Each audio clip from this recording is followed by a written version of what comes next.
We are here at the LZ World Tour and we are going to be running the Accelera 651 courtesy of Tire Streets. And I've been driving on these tires for over 5 years. I've got 3 tips for you right here. And I'm going to give you some tips on how to warm your tires up before you go drifting. First tip, not stretching the tire. The 265 or 285 on a 9.5 is a good setup. The first most important thing is getting heat in your fronts. Sometimes people have a hard time pushing their fronts. The biggest tip I have for that is I actually use one hand and I'll quickly crank the wheel while I'm applying throttle to kind of set the rear end, and that can usually initiate a push. If you still can't get the front end to push, you probably have too much front grip and you might want to air the front tires up. All right guys, so let's talk about tire pressures. 12 PSI has been my key go-to pressure. 10 and under, you lose the sidewall and you actually lose grip. So this is not lower pressure equals more grip.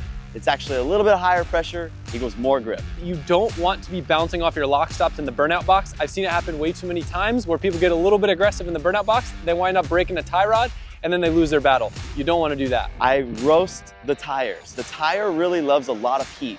These tires last longer than you would think. With that being said, put a lot of heat into the tire before you go to the line.